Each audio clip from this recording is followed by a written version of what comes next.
L'affaire Patrick Bruel connaît un nouveau rebondissement qui fait froid dans le dos. Alors que le chanteur a été mis en examen dans plusieurs dossiers d'agression sexuelle avant d'être remis en liberté sous contrôle judiciaire après 48 heures de garde à vue, de nouveaux témoignages viennent bouleverser l'opinion publique.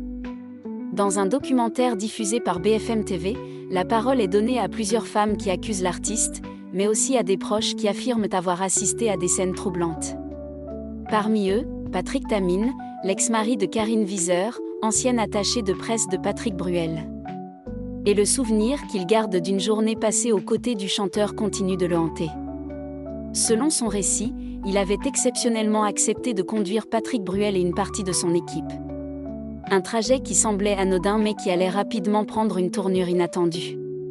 Patrick Tammin raconte que le chanteur s'est installé à l'avant du véhicule, juste à côté de lui, tandis que Karine prenait place à l'arrière. C'est alors qu'une phrase qu'il n'oubliera jamais aurait été prononcée.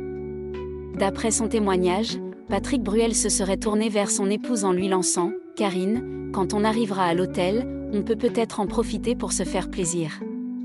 Une remarque qui le laisse totalement sidéré. Il affirme être resté sans voix face à ce qu'il venait d'entendre. Le malaise est tel qu'un autre membre de l'équipe, présent dans la voiture, intervient aussitôt pour rappeler au chanteur que le mari de Karine est au volant. Mais la réponse attribuée à Patrick Bruel choque encore davantage. « Je ne te parle pas de faire un beau mariage, je te parle de deux adultes qui s'amusent », aurait-il répliqué.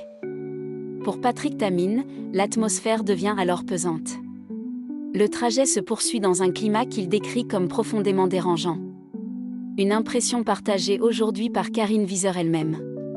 Face aux caméras de BFM TV, l'ancienne attachée de presse affirme avoir vécu pendant des années sous une pression permanente. Elle évoque des contacts physiques répétés qu'elle ne souhaitait pas et qu'elle jugeait envahissants.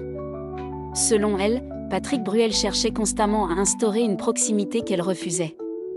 Des images tournées à l'époque par une équipe de télévision belge et consultées par BFM TV montreraient également plusieurs plaisanteries insistantes visant directement la jeune femme, renforçant son sentiment de malaise. Mais le témoignage de Karine Viseur ne s'arrête pas là. Elle affirme qu'en fin de journée, dans un hôtel bruxellois, la situation aurait dégénéré. Selon sa version des faits, Patrick Bruel l'aurait attirée dans les toilettes avant de tenter de l'embrasser et de lui imposer des gestes déplacés malgré ses refus répétés. Elle raconte avoir dû dire « non » à de nombreuses reprises avant de réussir finalement à se dégager et à quitter la pièce. Le plus troublant pour elle reste ce qui s'est produit quelques minutes plus tard. Patrick Bruel aurait ensuite rejoint un plateau de télévision comme si de rien n'était, affichant un sourire impeccable devant les caméras. Ça doit être un très bon joueur de poker pour afficher une telle poker face en une fraction de seconde, confie-t-elle aujourd'hui avec amertume.